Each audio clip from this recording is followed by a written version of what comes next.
Bueno, bienvenido, buenos días. Estamos en el aula 14 del Conservatorio Superior de Música Manuel Castillo de Sevilla y esta es nuestra quinta ponencia, nuestra quinta conferencia, nuestra quinta charla sobre el mundo de las bandas en Sevilla.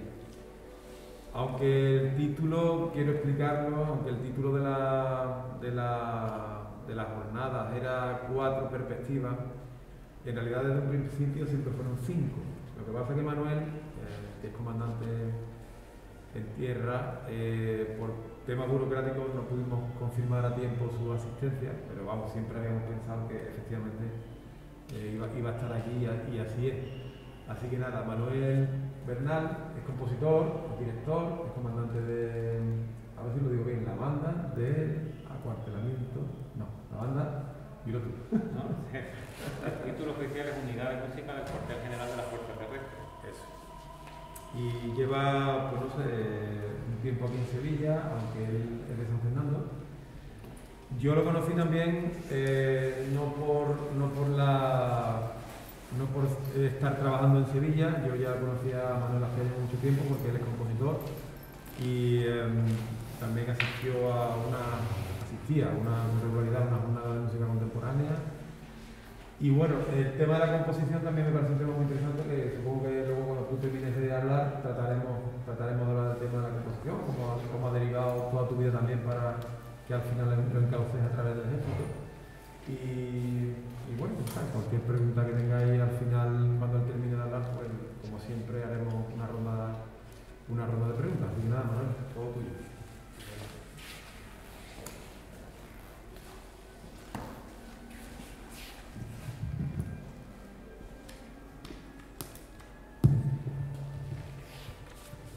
Bueno, voy a coger el micrófono así, yo creo que es mucho más dinámico para no estar constantemente hablando desde el mismo sitio.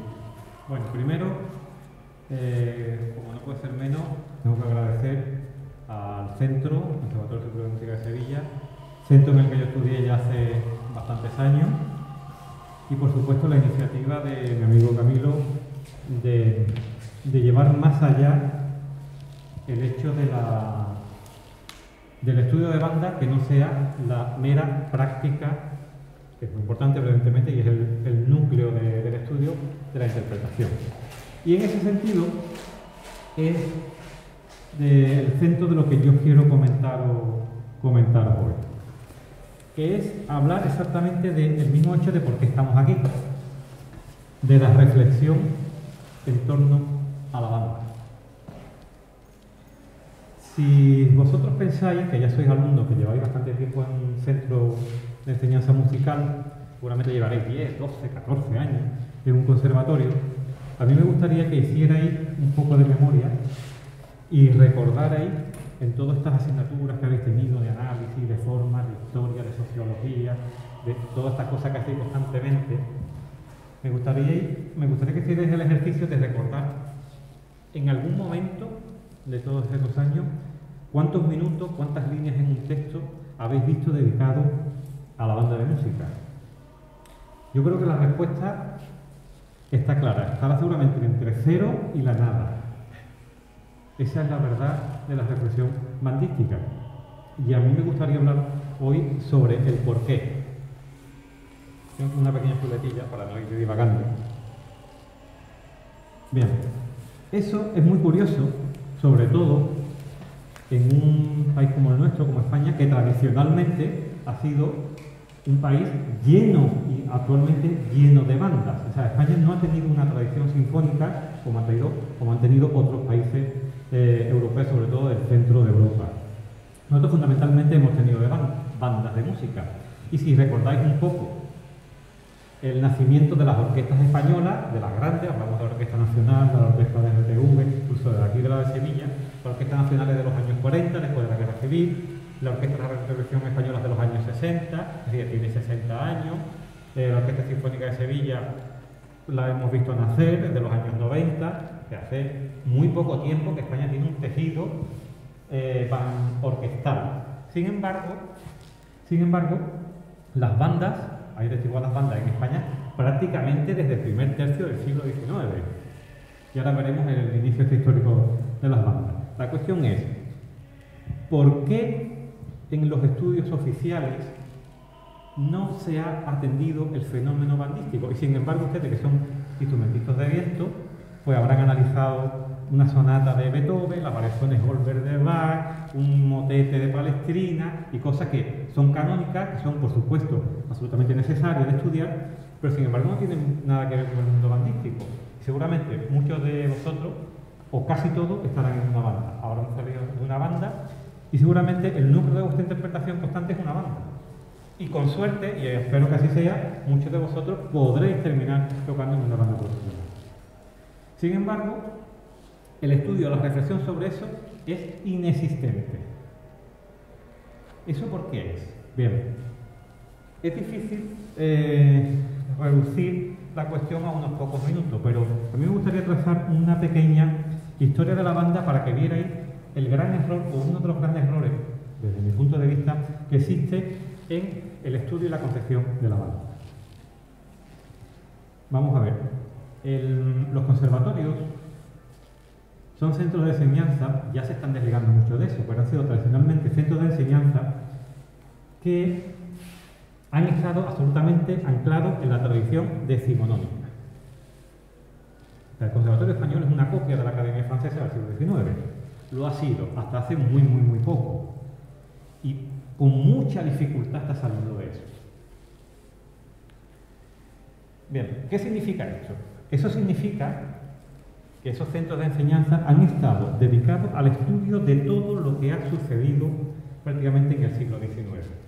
Y vosotros ya sabéis perfectamente que es el siglo XIX. El siglo XIX es la orquesta, es la música de cámara, muy concretamente en algunas cosas de cámara, es decir, cuarteto de cuerdas, violín con, cello con, cuarteto con piano, trío con piano, el lead, por supuesto el piano, que es el universo, el centro del universo instrumental del siglo XIX, y por otra parte la ópera. Eso es lo que, si vosotros resumís los apuntes que tenéis de historia de la música del XIX, habréis visto.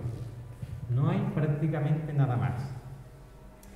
Y ahí llegamos a uno de los grandes errores del estudio, o no del estudio porque en realidad prácticamente no existe, sino de la concepción bandística. Que es decir, bueno, ¿qué pasa en el siglo XIX con la banda? Pues que bueno, pues que los grandes compositores no quisieron escribir para banda. Y claro, eso es una mentira, eso es más que una mentira, es una verdad a medias, que es casi peor que una mentira. Porque, bueno, sabemos, si no lo podemos comentar ahora aquí, que hay obras para banda de Beethoven, de Mendelssohn, de Donizetti, de Berlioz, de Bruckner, de otros muchos más compositores de grandes nombres del siglo XIX, que evidentemente no tuvieron una obra al nivel de su obra sinfónica. Pero el gran error de toda esta historia es creer que la banda y la orquesta son dos grupos que nacen a la vez, que tienen un desarrollo paralelo y que los grandes compositores del siglo XIX, desde Beethoven hasta Debussy, Ravel, Stravinsky hasta principios del siglo XX, eligieron la orquesta en detrimento de la banda, porque era, digamos, un grupo de menos posibilidades.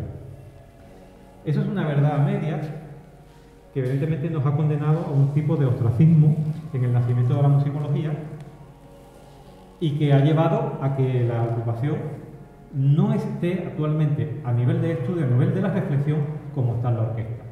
¿Por qué? Porque el estadio actual de la banda de música, es decir, en pleno apogeo de la era artística de la banda, nos encontramos ahora mismo. Es decir, prácticamente desde mitad del siglo XX en adelante. Por lo tanto, la banda se encuentra ahora mismo prácticamente como conoció Beethoven la orquesta a principios del siglo XIX. Y por eso, a mí me gustaría hacer algunas anotaciones históricas para que veáis la diferencia. Bien.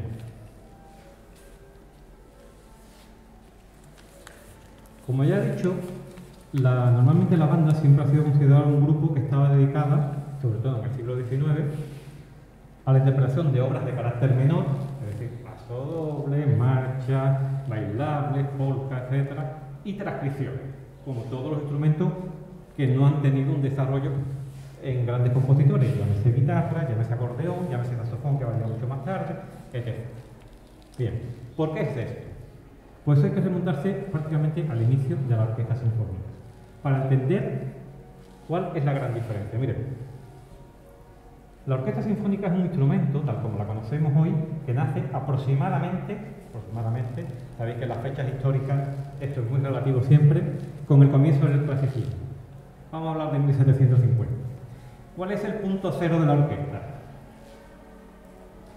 El punto cero de la orquesta es cuando los compositores cogen un grupo de la familia de los violines y forman un cuarteto, posteriormente quinteto, es decir, un grupo homogéneo que constituya el núcleo de la orquesta sinfónica.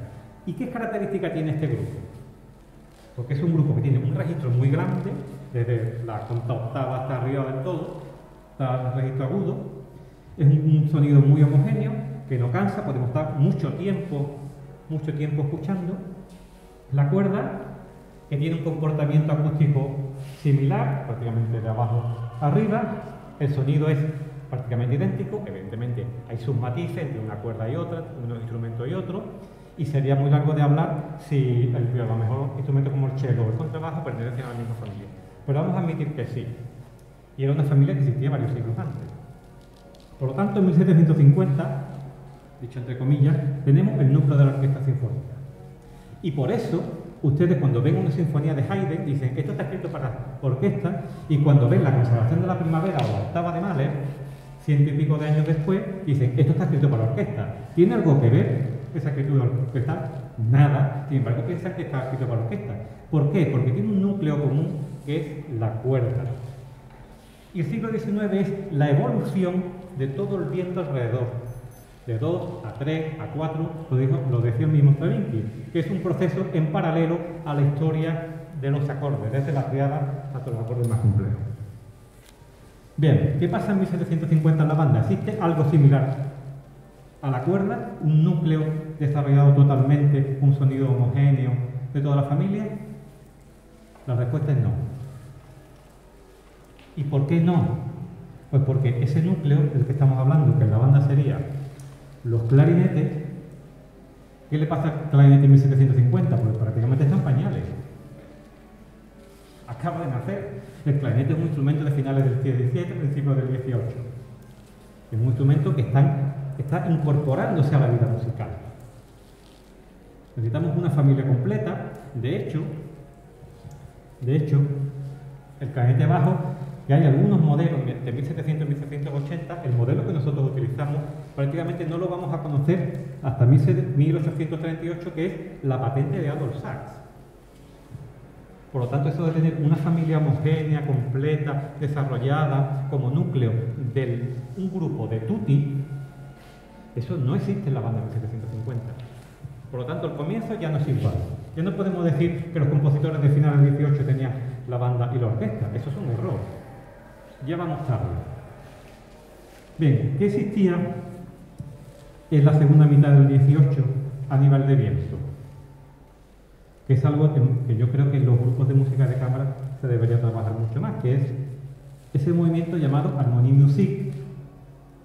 La Harmonie Musique fue, más que un género, por decirlo así, puede ser una práctica musical centrada en un ámbito geográfico muy concreto europeo que está entre el sur de Alemania, parte de Chequia y Austria, donde se desarrollaron una serie de grupos, normalmente sexteto u octeto, de pares de instrumentos de viento, es decir, oboe, trompa, fagote, posteriormente clarinete. Eso es, por decirlo así, el Antiguo Testamento de la banda. Pequeños grupos. Evidentemente, las trompas eran naturales y no se unieron trompetas ni otros instrumentos de metal, algunos no existían, porque no existía todavía las patentes de la válvula. No podían dar todas las escala cromática. Por lo tanto, a un nivel artístico, gran palabra de esta historia, no podían funcionar. Yo suelo decir que la banda de música es hija de dos revoluciones que fueron absolutamente necesarias para el desarrollo de esta agrupación. Dos revoluciones. Primero, una revolución social que fue la Revolución Francesa. ¿Y qué tiene que ver la Revolución Francesa con las bandas? Pues mucho, porque el invento de la banda, tal como lo conocemos hoy, tiene un origen militar. La banda era una agrupación para tocar en la calle, para acompasar el desfile de tropas. Eso es así. Tiene un origen absolutamente práctico. Y aparte del origen francés, que es muy importante, todas estas bandas se fueron desarrollando en los ejércitos europeos con el movimiento romántico del nacionalismo. Cada país quería tener su uniforme, su himno, su banda.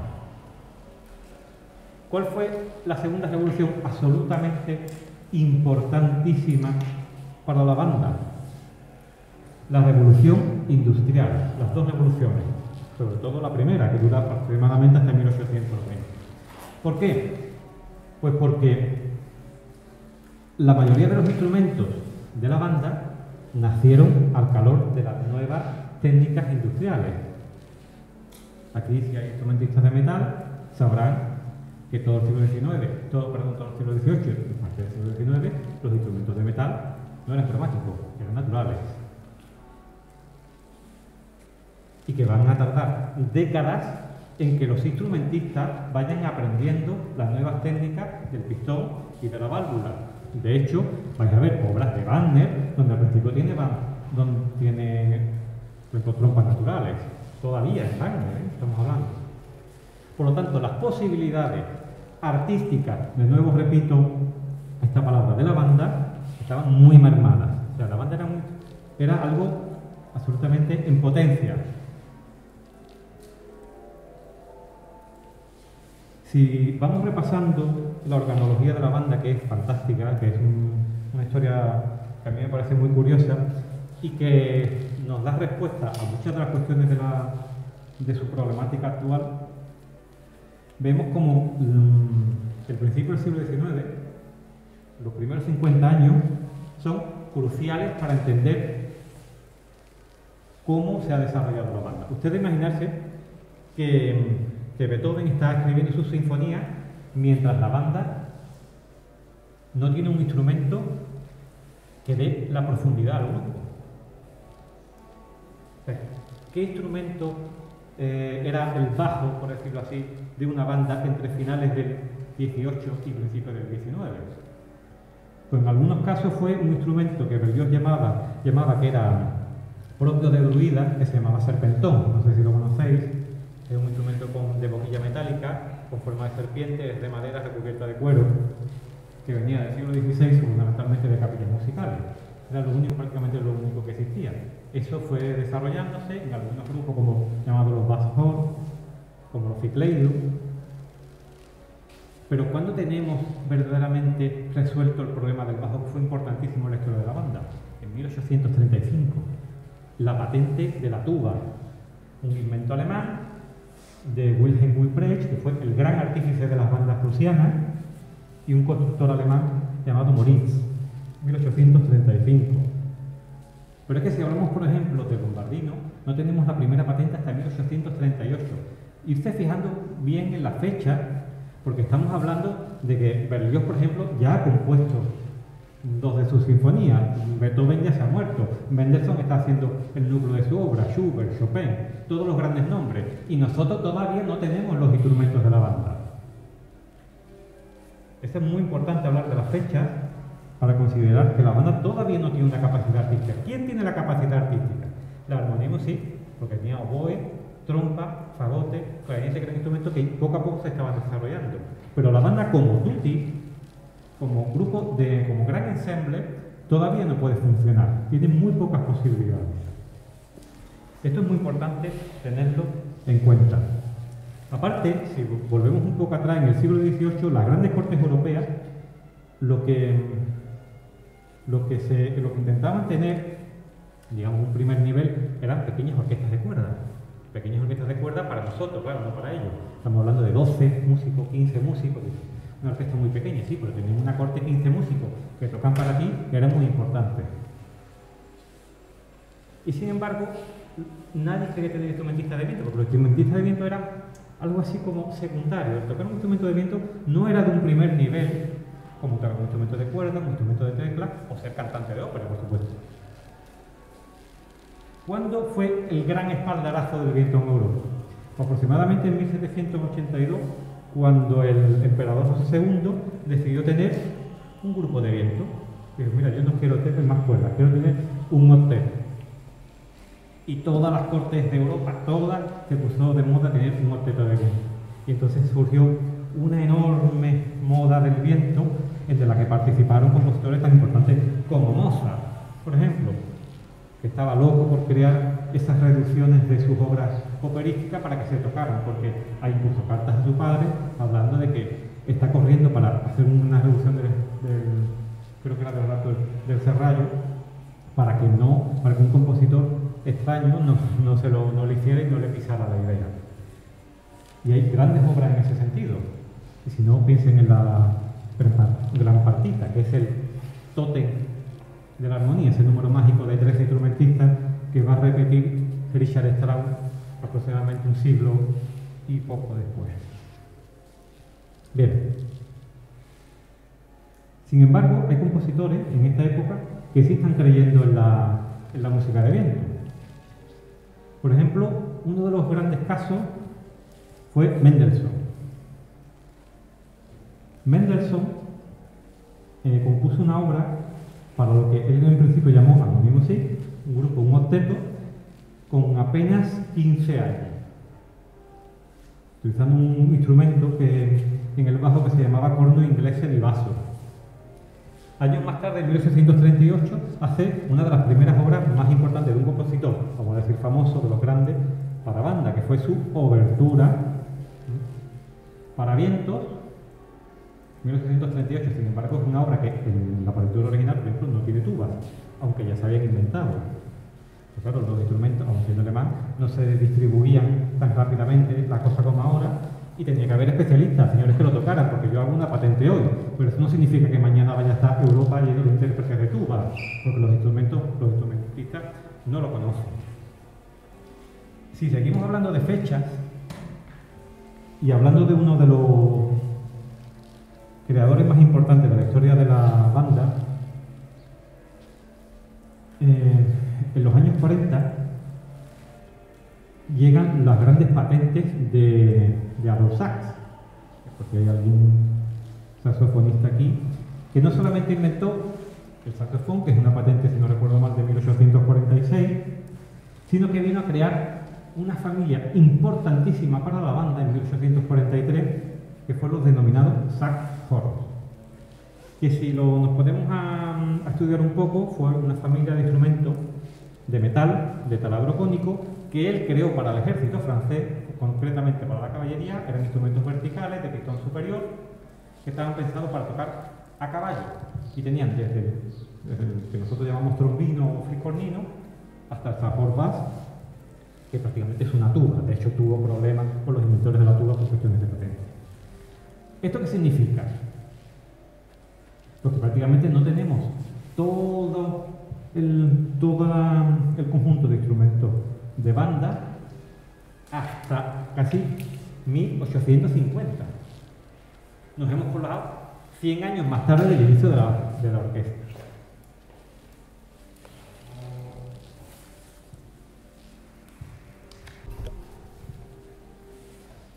Bien.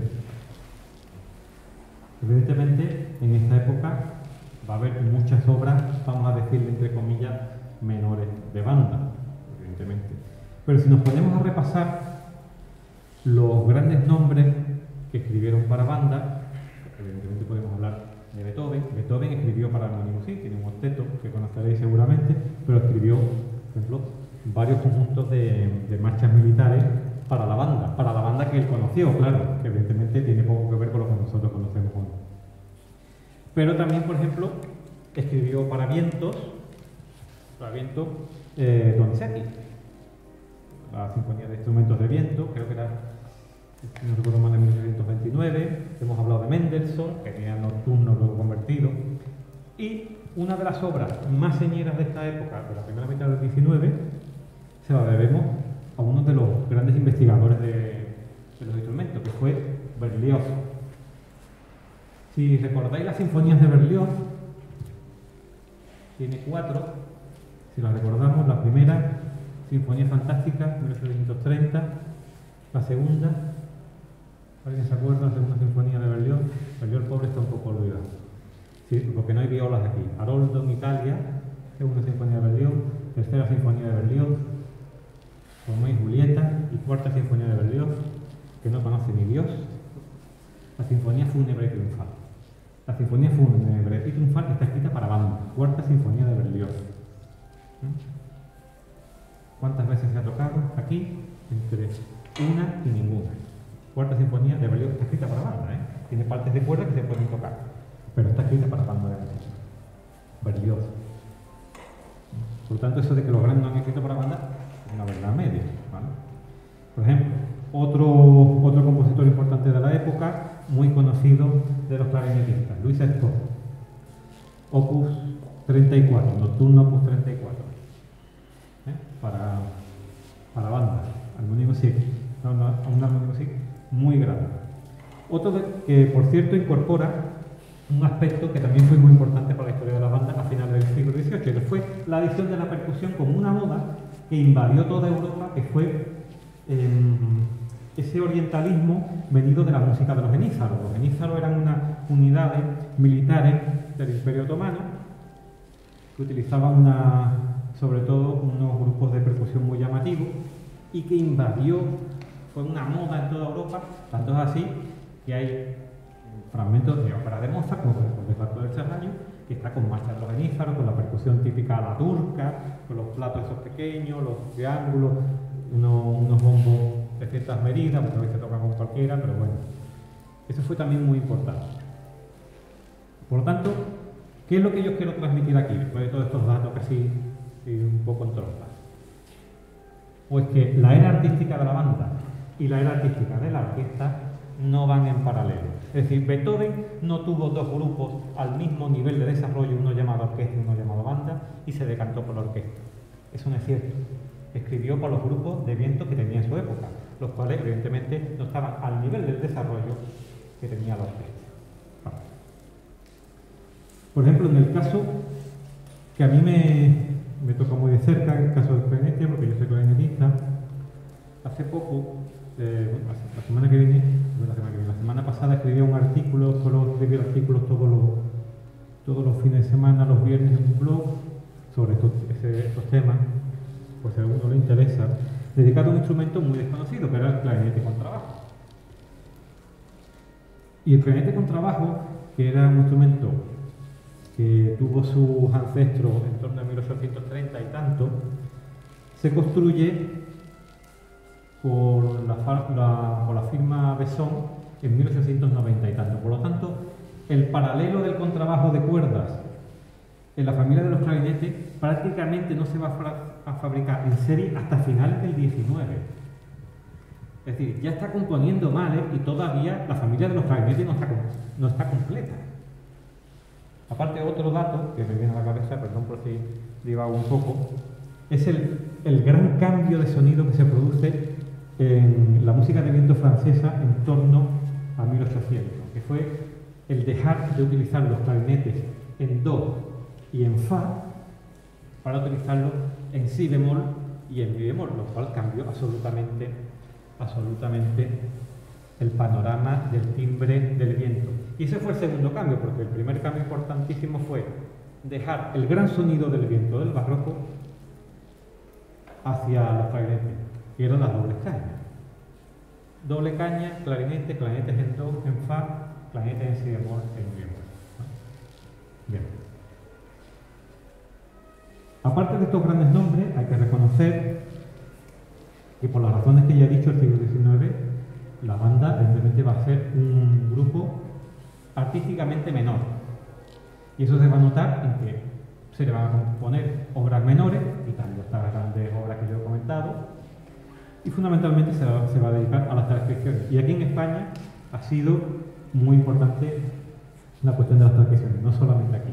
En Bélgica hay una enorme tradición de grandes transcriptores. Pero llegamos al siglo XX.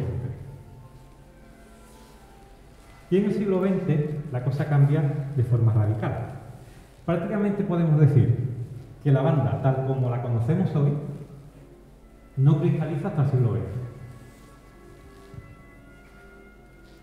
De hecho, si vosotros cogéis tratados de finales del XIX, principios del XX, vais a ver que hay todavía diferencias con la banda de hoy.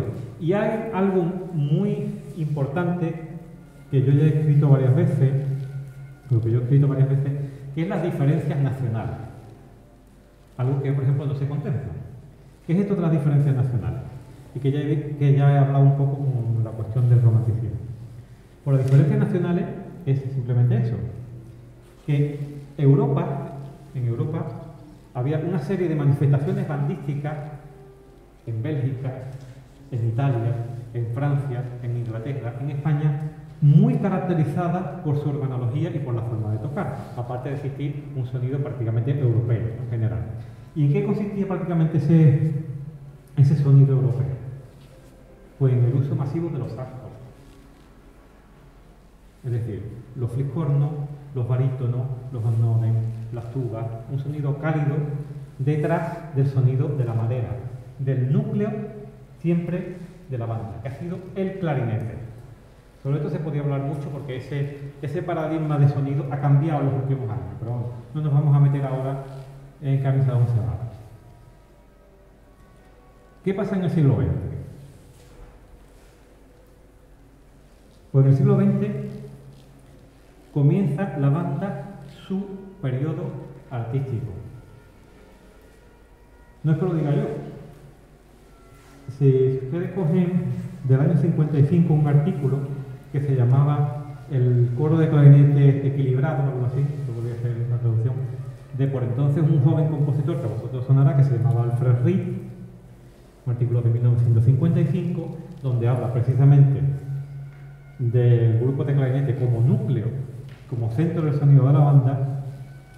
Dice que ahora, en 1955, comienza la era artística de la banda.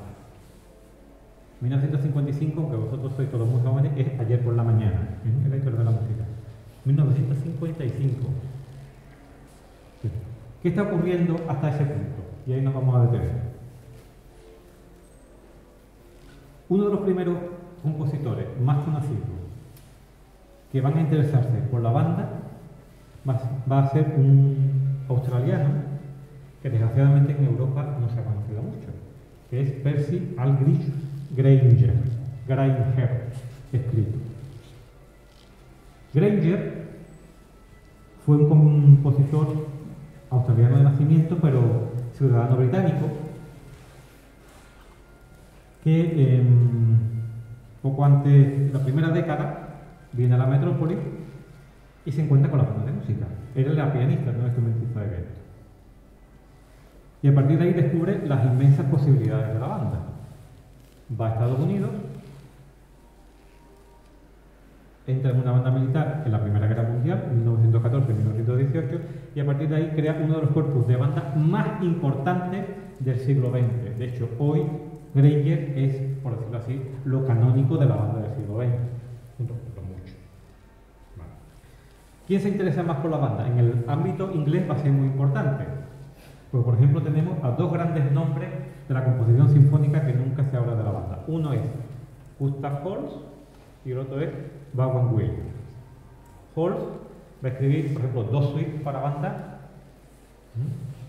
Ellos le llamaban military band, aunque en realidad no se referían a una banda militar. Cuando un inglés de esa época habla de military band, lo hace para referirse a una banda de viento, en contraste de lo que ellos le llaman la brass band, que es ese grupo con las cornetas, con los saxos, que es característico de las Islas Británicas. Por ejemplo, Vaughan Williams tiene piezas como las canciones del mar, la Season o la Folk Song Suite. Esta época, que está marcada absolutamente por el nacionalismo periférico, es decir, el nacionalismo de los países del entorno periférico de Europa, piensen en Manuel de Falla, piensen en Sibelius, etc. Y en Nacionalismo de las Islas, esa música folclórica va a ser muy importante en el desarrollo de las primeras obras de banda de esta época. Pero yo creo que uno de los espaldarazos fundamentales para el desarrollo artístico de la banda va a venir sobre todo en Estados Unidos. Y ahora volveremos a Europa. ¿Por qué en Estados Unidos? Bueno, en Estados Unidos, en 1929 se crea la Bandmaster Association por parte de uno de los gurús de la banda americana, que era Edwin Franco Goldman, 1929. ¿Y qué hace este señor? Pues crea una asociación de directores de banda. Pero no solamente eso, sino que se propone a partir del año 29 de encargarle a grandes compositores obras expresas para la banda. Y a partir de aquí, pues vamos a escuchar ya grandes nombres en el mundo de la banda, como por ejemplo Arnold Schoenberg, como por ejemplo Prokofiev, como por ejemplo Samuel Barber, como por ejemplo Stravinsky, Morton Bull, Alfred Reed, más que se me ocurran, Paul Creston. Todos estos compositores, que normalmente no suenan del mundo sinfónico, van a componer para la banda. Hindemith, no sé si lo he dicho. Todos estos compositores van a empezar a componer para bandas obras en Estados Unidos. ¿Qué pasa en Europa? Pues en Europa comienza la gran explosión de la composición para banda. ¿Qué nombres tenemos por aquí que desgraciadamente hoy ya no conocemos tanto? Pues si vamos al área de los Países Bajos, en Bélgica tenemos una importantísima escuela de composición que son los sintetistas. Sintetistas son un grupo de compositores, prácticamente todos alumnos del gran gurú de la banda belga, que fue Paul Gilson, y que eso de los sintetistas viene precisamente de eso, de crear una música de síntesis, de vanguardia, por llamarlo así, de unir varios estilos, y que va a tener, entre otros compositores, no suena, que es Jan Apsil, uno de los grandes compositores, con obras como Rumaniana, etc. ¿Qué más tenemos? En Italia tenemos la gran reforma de la banda italiana, la va a hacer Alessandro Besela, y vamos a tener grandes compositores como Oliviero de Domenico, Ernesto Paolo Abate y un viejo conocido de los clarinetistas que se llamaba Antonio Delia. Hay un clarinetista aquí, esos horrorosos estudios del señor Delia que todo el mundo tiene que sufrir. Antonio Delia, músico de banda, gran compositor. Y en el caso francés, ¿qué tenemos? En el caso francés tenemos la gran banda de la Guardia Republicana con el señor Gabriel Parés, que va a hacer uno de los primeros grandes tratados de música de instrumentación de banda, escrito, si no recuerdo más, en 1898. Bien, esto es prácticamente un resumen hasta 1950. Y como he dicho, en 1955, Alfred Reed, que acaba de componer hace unos años la Russian Christmas Music, escribe un artículo donde dice que ahora estamos comenzando con la era artística de la banda. Es decir, un señor está diciendo que ahora vamos a empezar a hacer música de verdad para banda en 1950. Es decir, 200 años después de que empiece la historia de la orquesta.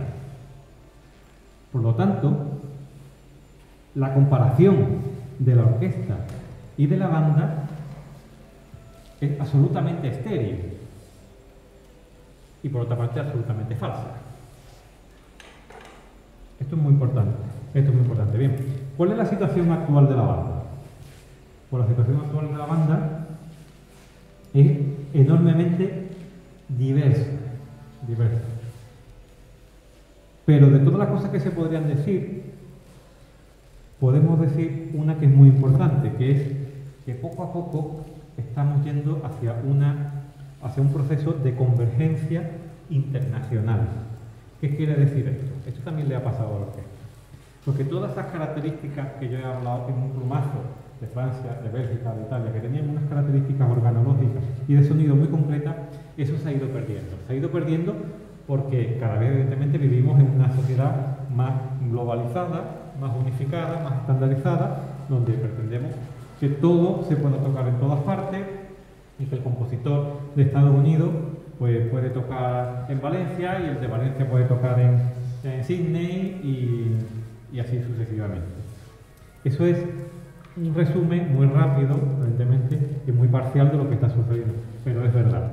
Sin embargo, la gran noticia de la banda actual es la enorme eclosión de composición que tenemos actualmente. Y a mí me gustaría responderme a una pregunta que me voy a hacer yo mismo, que es sobre el que escribí un artículo hace algunos meses sobre el tema de la transcripción, que en España es muy tradicional. Si es necesario seguir interpretando transcripciones para banda. Yo creo que la respuesta es sí. Yo creo que la respuesta es sí, pues precisamente por lo que os he contado lo de la era artística, precisamente porque la era artística ha comenzado hace poco. ¿Y cuál es la diferencia? Porque la banda no tiene actualmente un corpus de obras como la orquesta tiene 30 40 obras maestras, como tiene la orquesta. Es decir, no tiene las sinfonías de Beethoven, no tiene las sinfonías de Brahms, no tiene las sinfonías de Berlioz, las sinfonías de Bruckner, de Mahler, de 40 50 obras donde estoy constantemente repitiéndola, que eso es, por cierto, lo que hace cualquier orquesta del mundo. Tiene una serie de obras que constantemente repiten. La orquesta hoy en día se ha convertido en un museo musical que va aproximadamente de Beethoven, de ahí para atrás, prácticamente este terreno de los especialistas sobre la música histórica, que es una moda, bueno, dicho con el máximo respeto posible, por supuesto, porque gracias a Dios, gracias a los especialistas, hemos podido traer el sonido de siglos atrás. Toda esa música anterior a Beethoven está en manos de los especialistas y la orquesta llega de Beethoven a Debussy y Ravel, los posrománticos alemanes, es decir, Strauss y Mahler, y los tres ballets de Stravinsky, Petrushka, El pájaro de fuego y la consagración. Y para usted contar, alguna vez toca mucho Takovi, se toca Rachmaninoff, sí, porque es un compositor que suena un poco anterior, alguna vez se toca un Bartók, y se toca algún estreno que toque y punto. Pero la banda no. La banda es un grupo que está absolutamente abierto a la creación contemporánea. Y no solamente está totalmente abierto a la creación contemporánea, que es muy importante, sino que es que no tiene prejuicios estéticos. Eso es también muy importante. La banda toca absolutamente de todo. Absolutamente de todo. Toca desde composiciones absolutamente, vamos a llamarle, de vanguardia, si es que hoy esta palabra se podría utilizar, son absolutamente contemporáneas, hasta piezas que se componen actualmente de contemporáneas desde el punto de vista temporal, pero cuyo contenido musical, vamos a decirlo así, puede ser más tradicional y convive todo. Evidentemente hay una inmensa saturación del mercado compositivo, por supuesto, porque ahora, vuelvo a repetir, ahora es cuando estamos nosotros inmersos constantemente en ese proceso artístico. ¿Qué es lo que nos queda a nosotros? Pues lo que a nosotros nos queda es la reflexión, evidentemente. A nosotros nos queda ir implementando tipo de charlas, de conferencias, de estudios, e ir introduciendo en el estudio de la música toda esta historia que nos lleve desde saber de dónde venimos hasta el punto exacto donde estamos hoy, que es lo que hace un pianista, lo que hace un violinista cuando estudia historia de la música en conservatorios. ¿Cómo vamos de tiempo, Camilo? Pues llevas 40 minutos. ¿40? Sí. Bueno, pues yo creo que podríamos empezar a hacer una preguntilla de un debate o algo. Así que, una pregunta, algunas dudas. Bueno. ¿Alguien se anima? ¿Alguna duda, alguna pregunta, inquietud? Sí, dime. Actualmente en el repertorio de la banda del ejército y demás, el repertorio que montan, ¿lo eliges tú? ¿Lo dan ya el que tenéis que tocar o se va intercalando entre lo Bueno, vamos a ver. Cuando se programa un concierto, se programa cualquier cosa, simplemente la decisión es mía. Pues yo, por decirlo así, soy el director artístico y técnico. Otra cosa que haya una petición, oye, hace falta tocar esto, o por cuestiones de protocolo, porque no es solamente una función artística, que esto podemos hablar ahora con respecto a la técnica, a la cuestión de la perspectiva sevillana, pues hace falta tocar tal pieza o tal pieza que es la que toca ahora en este tipo de ceremonias. Pero a nivel artístico, es decir, un programa de concierto, evidentemente lo diseña el director, claro que sí, como cualquier otro tipo de agrupación. Manuel, a ver, sí. yo pregunta, es decir, como lo que tú acabas de decir, está centrado un poco también en saber qué está pasando en el mundo de las bandas sevillanas, y lo que acabas de poner me parece de verdad una fantástica ponencia, porque además facilita eso. Los orígenes muchas veces no lo tenemos claro, de dónde viene la banda y por qué ese complejo, que algunas veces en clase lo he dicho, porque ese complejo, incluso aquí mismo, el mismo conservatorio, a que conozco muchos alumnos que no quieren tocar en banda, pero sin embargo darían la vida por tocar 4 notas en la orquesta, ¿no? Cosa que no entiendo cuando además somos instrumentistas de viento. Pero bueno, por centrar un poco el tema en Sevilla, has hablado del repertorio. Claro, podemos ver otras comunidades, bueno, estoy aquí, no sé si otras comunidades que evidentemente por estructura, por infraestructura y por tradición quizás no llevan, es decir, la banda va 200 años tarde, pero es que dentro de España, creo que, no sé si te da la impresión, desarróllamelo tú, vamos tarde en la música sevillana de banda, con respecto a otras comunidades en cuanto, por ejemplo, me parece fundamental el tema de la composición. Es decir, ¿cómo están los compositores aquí en Sevilla actualmente? Porque los compositores creo que son un poco el motor que va moviendo luego, va moviendo el resto de aspectos de la banda, ¿no? Bueno, es una pregunta compleja que a mí me gustaría desarrollar para que entendierais un poco la cuestión, que yo sé por lo que me quiere preguntar Camilo. Vamos a ver, mira. Uno de los problemas que existe en el mundo bandístico, sobre todo, no solamente aquí en Sevilla, sino en otros sitios, es entender cuáles son las facetas de una agrupación musical. Mire, una agrupación musical, sea cual sea, tiene 3 facetas principales. Una es la faceta pedagógica, otra es la faceta artística y otra es la faceta social. Esas 3 facetas las tienen todas las agrupaciones del mundo, desde una banda de un pueblecito que tiene chicos de 12, 14 años que están estudiando un grado medio, hasta una orquesta profesional. Todas. La faceta pedagógica, ¿qué es lo que es? La faceta pedagógica está clara. Es siempre la mejora de sus miembros, y no solamente eso, sino una pedagogía dirigida también a su público. Es decir, que escuche más repertorio, que conozca más música, el desarrollo de sus propios músicos, y eso no solamente ocurre en una banda. Si ustedes piensan en la era, por ejemplo, de las eras más top, por decirlo así, de las orquestas, vamos a hablar de la Filarmónica de Berlín y de Karajan, ¿no? Que es el top de las orquestas. Cuando Karajan llega a la Filarmónica de Berlín, termina organizando más de 50 grupos de cámara para que sus músicos desarrollen sus habilidades, no solamente en el tutti, sino en pequeños grupos de cámara, que es uno de los grandes hándicaps de la banda. Eso sería otro tema. Por otra parte tenemos la función artística, que eso está claro, que es coger repertorio de primer nivel, y voy a poner entre comillas de primer nivel, porque cada vez que un director de banda, amigo, conocido, me pide consejos, me dice: oye, ¿qué es lo que crees que deberíamos tocar? ¿Tú qué tocarías para este concierto de Santa Cecilia de Navidad? Y yo siempre le contesto lo mismo: mira, tú debes de tocar lo que le conviene a tu música tocar, a tu banda tocar. Y digo: joder, pero eso que me quiere decir con eso. Mira, está claro. Si tú tienes clara dónde estás, a quién diriges, digo técnicamente, y a quién está dirigido el concierto, tú tienes que saber perfectamente lo que te conviene tocar. Lo cual es muy difícil, porque evidentemente requiere una profesionalidad del director y un conocimiento. Y por otra parte está la función social. ¿Qué quiere decir la función social? Porque evidentemente cualquier agrupación no vive aislado, vive en una ciudad, en un entorno con unas características sociales, con unas características culturales. ¿Dónde vivimos nosotros? Nosotros, bueno, no sé si sois todos de por aquí, pero vivimos en Sevilla. Y Sevilla tiene una peculiaridad que es que tiene una de las fiestas más importantes religiosas del mundo, que es la Semana Santa, y donde la música es muy importante. Entonces, las bandas viven prácticamente dedicadas a la Semana Santa. ¿Eso es malo? Evidentemente no. ¿Cuál es el problema? El problema es no entender los porcentajes.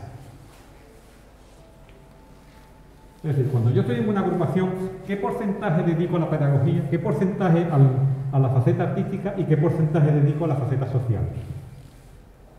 Porque evidentemente ustedes pueden poner un vídeo en YouTube donde se ve a la Filarmónica de Berlín en verano, donde Simon Rattle toca el bombo tocando Berlín el Louvre. Eso es función social. Filarmónica de Berlín, ¿eh? Pero evidentemente no lo hacen toda la semana. La semana siguiente están tocando la cuarta de Tchaikovsky y el concierto de violín de Mendelssohn. Y evidentemente un concierto pedagógico. Otra cosa es que yo decida que mi agrupación, de los 12 meses del año, 8 estoy dedicado a la Semana Santa, 2 estoy de vacaciones, 1 estoy preparando la Semana Santa y otro preparo un concierto. Eso tiene unas consecuencias, claro, pero a lo mejor es mi intención.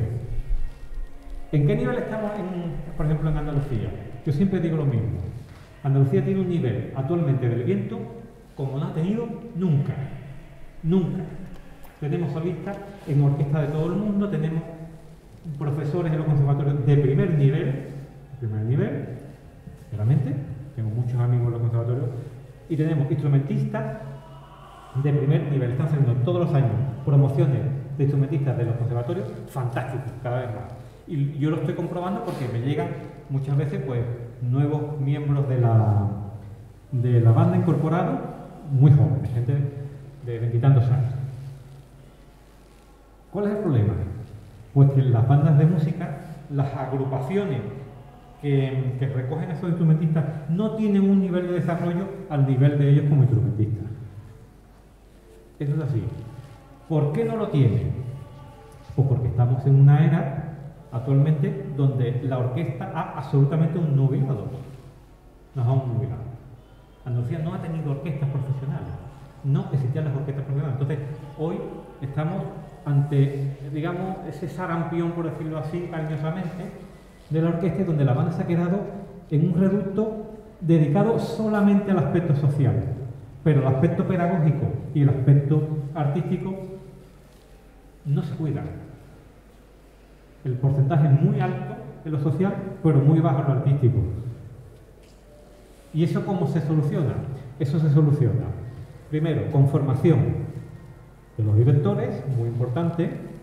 De los directores, yo lo llevo reclamando muchísimo tiempo. No hay itinerarios para la educación del director de banda en Andalucía, por ejemplo, particularmente en España, lo sabéis. Hace falta formación de los directores y luego una programación. Yo le decía a algunos amigos directores hace un tiempo, y así lo escribí en un artículo que se llamaba Literatura Platos Combinados, que es sobre el tema de la programación, que es un tema aparte. Le decía, oye, mira, ¿tú sabes lo que tú vas a tocar con tu banda dentro de 6 meses? ¿Y dentro de un año? Digo, no sé lo que voy a tocar dentro de 2 semanas. ¿Ustedes se imaginan que la Orquesta Nacional no supiera lo que va a tocar la semana que viene? ¿No tuviera contratado a los solistas? ¿No tuviera alquilado los materiales? Eso no ocurre en una orquesta. No sabemos lo que vamos a hacer. No hay previsión, no hay programación, no hay reflexión. Ustedes llegan el viernes a la banda de su pueblo y abren la carpeta y a lo mejor se encuentran una marcha o a lo mejor se encuentran una zarzuela, pero no saben ni cuándo la van a tocar. Ustedes no hay conocimiento, no sabemos lo que vamos a hacer. No hay organización. Es algo genial, estoy con mis amigos, me lo paso muy bien, salí, fantástico. Pero a nivel de la organización no funciona. Sin embargo, el nivel seguramente de todos vosotros y del viento está subiendo exponencialmente. También lo tiene que saber. Pero no hay organización, no hay reflexión sobre la banda. Por tanto, estamos subiendo el nivel individual, pero a nivel organizativo estamos muy abajo. Sí, de hecho creo que uno de los grandes problemas precisamente es el que comentas, que el alto nivel de los estudiantes, que casi todos provienen de banda, cuando vuelven a la banda del pueblo, pues evidentemente la frase manida de oye, me voy de la banda porque es que yo ya me aburro. Ya se aburren porque, claro, el repertorio es muy bajo en comparación al nivel de la mayoría de... que sí tiene que sentir mucho el escudo, por decirlo de alguna manera, para que esa persona siga estando en la banda. Y eso viene un poco otra vez a la misma pregunta, es decir, lo social tiene muchísima importancia porque también en lo visible, es decir, cómo conseguimos que mi banda sea visible de cara a la sociedad, de cara a una futura hermandad que me contrate o de cara al ayuntamiento que me dé una subvención, pues tocando los temas más fáciles, supongo. Claro, evidentemente ya has dado algunas de las claves de cómo solucionar eso, pero aún así, ¿tú crees que a nivel estructural, es decir, evidentemente esa improvisación nos está impidiendo organizarnos incluso a un nivel estructural, pero no ya solo de lo que estamos tocando, sino me parece muy importante también el nivel estructural de la propia sociedad, es decir, de la propia banda? No sé cómo percibes tú eso por aquí. Mira, con respecto a eso, yo creo que uno de los problemas endémicos de las bandas, sobre todo en Andalucía, es el ser dependientes. ¿Qué me refiero a esto? Pues normalmente muchas dependen de un ayuntamiento o dependen de a lo mejor una hermandad. Y evidentemente cuando eres dependiente, pues de quién depende, exige y tiene unos objetivos que seguramente no son los tuyos. Yo por eso llevo abogando mucho tiempo, por ejemplo, en algunos casos, como en muchas sociedades musicales de Valencia, cuando uno quiere tener unos objetivos propios, definidos, claros, y autogobernarse, uno tiene que ser independiente.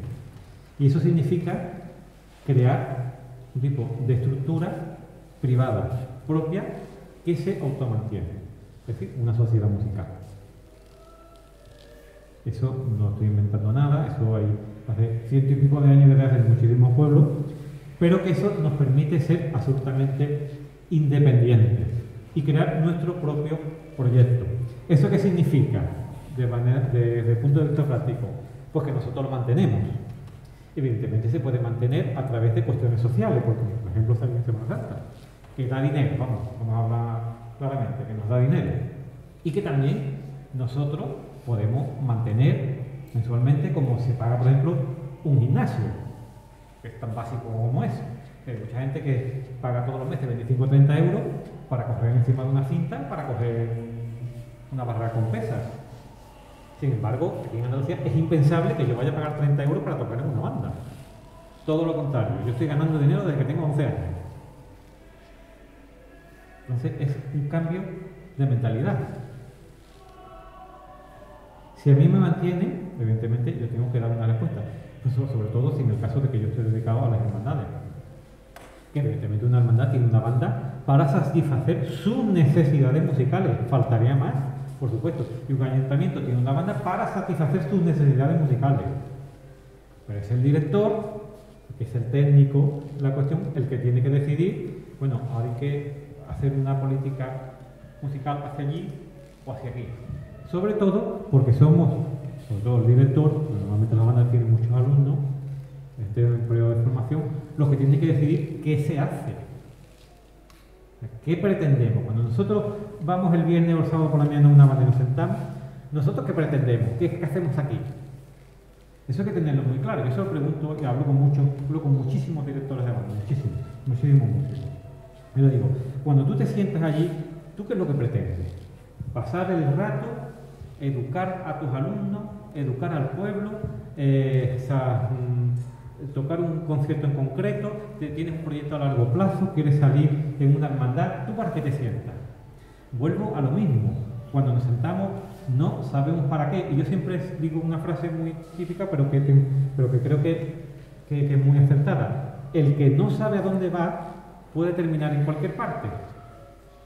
Por lo tanto, si yo hoy pongo la Gran Vía y mañana pongo Estrella Sublime, al siguiente pongo la Torre del Oro y al otro pongo los Beatles en concierto, nos lo podemos pasar muy bien y después nos tomamos una cerveza por el ensayo. Pero seguramente cuando pasen 4 años yo miro lo que hago y digo, esto está por aquí como podía estar por allí o como podía estar por aquí. ¿Qué hemos sacado en claro? Podemos sacar en claro unas cuantas cervezas y unas cuantas risas, pero nada más. Sí, creo que está dando la clave, quiero decir que esa falta de idea, no profesionalización como tal, porque las bandas amateurs nunca van a llegar a esa profesionalización. Pero evidentemente sí hay modelos y los conocemos de sociedades que están dando niveles de rendimiento artístico y social, porque yo recuerdo hace ya muchísimos años, la primera vez que yo fui a Valencia, en un pueblo de 1000 habitantes con 2 bandas y participamos con una de ellas. Y fue la primera vez que yo escuché música contemporánea, bueno, quiero decir contemporánea en el sentido de un lenguaje avanzado de nuestros tiempos, y lo escuché en una banda de un pueblo de 1000 habitantes, en Valencia. Para mí eso fue como una revelación, ¿no? Es decir, eso aquí era impensable cuando lo has tocado, cuando has estado hablando. Aquí todavía no estábamos tocando transcripciones de no sé qué, transcripciones de no sé cuánto. Que es otra de las cosas que te quería preguntar. Evidentemente tú has dicho que sí a las transcripciones, pero ese repertorio bandístico que se está produciendo hoy día, ¿dónde cree que nos lleva? Porque el otro día concretamente, hablando con un magnífico profesor que se dedica precisamente al estudio analítico de las piezas y tal, le pasé varias obras para que escuchara, y al final un poco la primera impresión que me da es se parecen todas demasiado. Me ha acabado aburriendo al escuchar la tercera obra. ¿Por dónde crees que transita un poco el mundo de la composición a esos niveles? Bien, vamos a ver. Lo que yo advierto en la composición bandística, lo primero que se puede advertir cuando se presentan 8 o 10 obras de lo que se está haciendo ahora, o lo que se está haciendo en los últimos 20 años, es que en la banda hay una variedad absoluta, cosa que en la orquesta no ocurre. La obra que entra en la orquesta es una obra absolutamente en lenguaje ultra contemporáneo, absolutamente. Si no, no entra. De hecho, la orquesta, prácticamente la programación es concierto del 19, concierto de piano, Tchaikovsky, lo que sea, sinfonía de Brahms, Schumann, Beethoven, lo que... Y si entra algo, entra una obra de estreno y cajón. Y ahí termina la historia, lo sabemos bien, desgraciadamente, desgraciadamente. Pero en la banda no ocurre eso. En la banda tenemos una abertura total a muchas posibilidades. ¿A dónde va la composición? Pues evidentemente es muy difícil contestar. Pero lo que a mí me resulta más llamativo, y verdaderamente agradezco mucho, es que una banda puede elegir entre composición contemporánea, digo contemporánea, en el hecho de que se está creando ahora de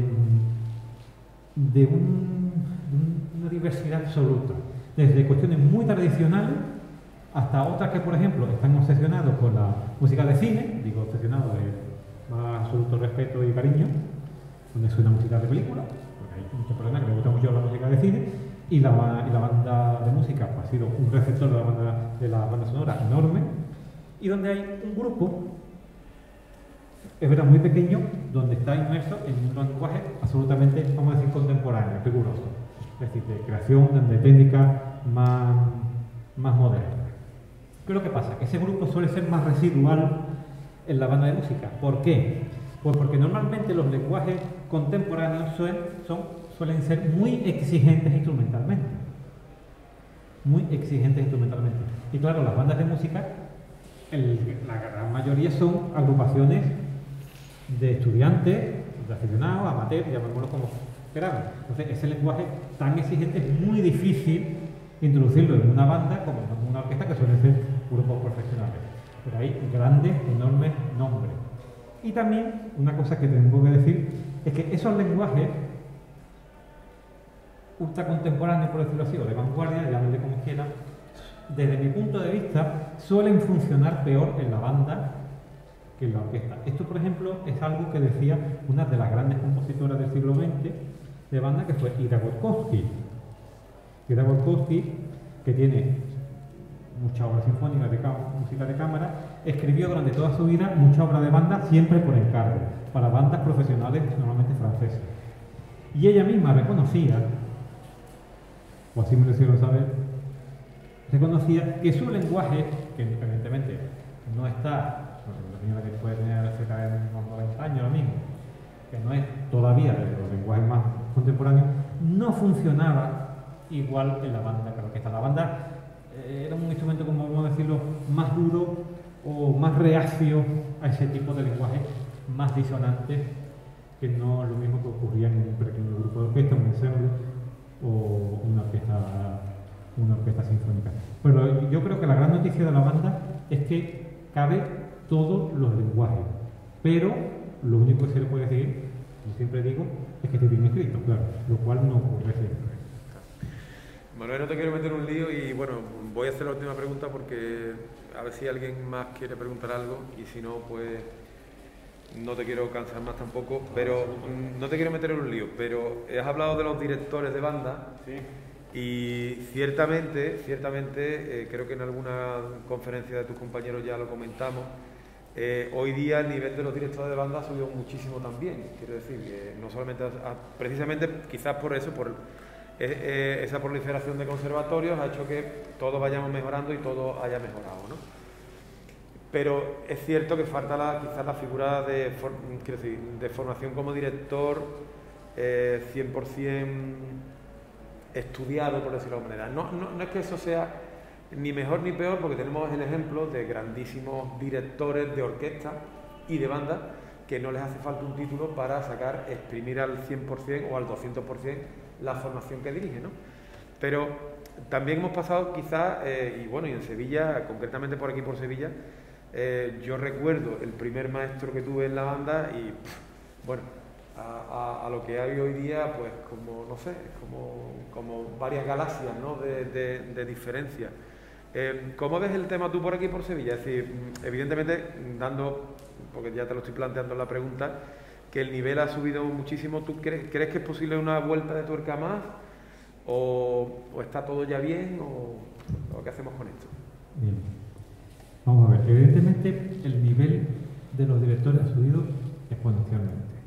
Eso es absolutamente cierto. Pero, y para ponerle un pero a la cuestión, sobre todo en Andalucía, ha habido una proliferación, sobre todo desde los cambios de los programas educativos, de la dirección, de muchísimos alumnos salidos de las clases de dirección. Pero normalmente, lo mismo que le pasa a todas las especialidades, el foco de esos estudios de dirección siempre está en la orquesta. Siempre. Entonces nos tiramos años analizando sinfonías de Brahms, sinfonías de Mahler, sinfonías de Beethoven. Sin embargo, otra vez vuelvo a lo mismo. La reflexión sobre la banda no existe la especialización de banda. Por lo tanto, cuando sale el alumno normalmente de las clases de dirección, se encuentra un panorama profesional donde las posibilidades de dirigir una orquesta profesional son escasísimas. O sea, las posibilidades de dirigir una orquesta profesional de un chico que sale de un superior son escasísimas, vamos. Es muy difícil. Muy difícil. Aunque tenga una capacidad enorme, porque depende de muchas cuestiones, de muchísimas cuestiones. ¿Qué es lo que tiene más cerca? La banda de música, porque una banda de música, pues, hay bandas por todas partes. Oye, ¿quieres venir a dirigir? No tenemos director. Vale. ¿Cuál es el peligro de esto? Que yo lo llevo diciendo mucho. Pues que el director no entienda, primero, que no tenga la formación bandística. La formación bandística implica conocer la historia de la banda, la organología, el repertorio, el sonido. Para mí, una de las cosas más difíciles de la dirección de banda seguramente será la gestión del color de la banda. Una de las cosas más complicadas, quizás todavía más complicada que la gestión de una orquesta. Y lo que quiera, que eso lo parece, ha pasado a muchos directores profesionales, utilice la banda, vamos a decirle, como sparring para yo soltarme la mano. Yo llego allí los viernes y llego el primer día y suelto la incompleta de Schubert y la quinta de Beethoven, no sé cuánto, porque yo lo que quiero es soltarme, que evidentemente es normal que un chico que acaba de terminar dirección quiera hacerlo, pero el favor se lo está haciendo la banda a él, no él a la banda. Entonces él no va a dirigir la banda, va a utilizar la banda para soltarse la mano. Por lo tanto nosotros necesitamos realmente formación de directores de banda. Cuando una banda elija un director, viene a formar y a apoyar, a hacer crecer la banda a partir de sus conocimientos.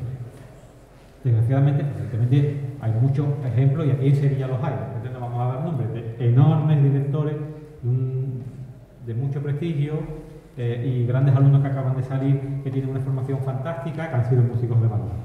Pero si hay que poner un pero a todo esto, yo creo que deberíamos tener en cuenta que la formación bandística es muy importante, y no poner la banda al servicio del director, sino es el director el que está al servicio del grupo. Sobre todo cuando estamos hablando de que la mayoría de los casos no son bandas profesionales.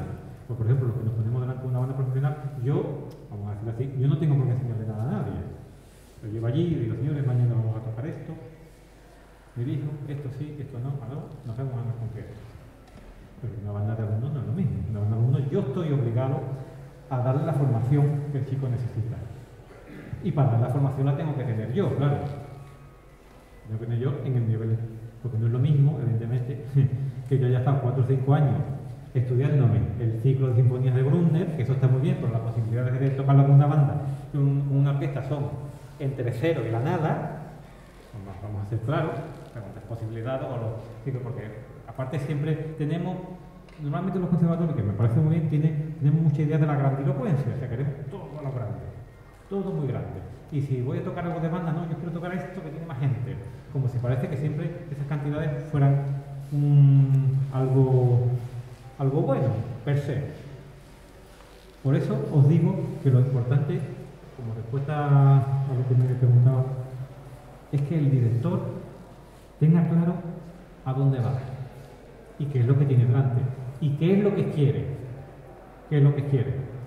Si yo me pongo delante de la banda y lo que quiero es soltarme, fantástico, ¿vale? Sí, lo han hecho mucho a lo largo de la historia y lo siguen haciendo.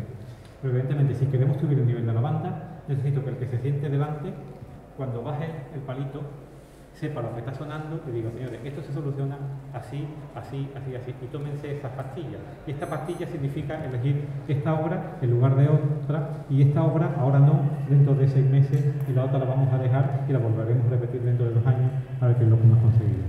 Es decir, organización y reflexión. ¿Alguien quiere preguntar algo? ¿O lo damos? Crequilla.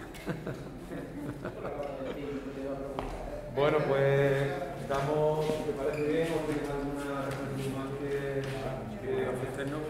Que darte las gracias por tu presencia aquí. Me ha parecido una disertación de lo más interesante y has puesto, creo que incluso en algunos aspectos del punto sobre las 10. Y de hecho, hemos estado hablando antes él y yo de que aunque esta jornada ha nacido un poco de la necesidad por la pandemia, la necesidad de parar un tiempo las clases, ya para el año que viene hay ideas de futuro y como bien dice Manuel, no solamente es importante tocar, es importante reflexionar, es importante saber quiénes somos, de dónde venimos y hacia dónde vamos. Entonces yo creo que para el año que viene ya casi que públicamente anuncio que habrá esta jornada, no en este formato, pero inventaremos nuevas historias para que precisamente vosotros que estáis ahora en formación y la mayoría de servicios de banda podamos seguir formándonos en muchos aspectos. Bueno, muchísimas gracias, de verdad, un auténtico placer y nada, espero que a la gente les haya gustado.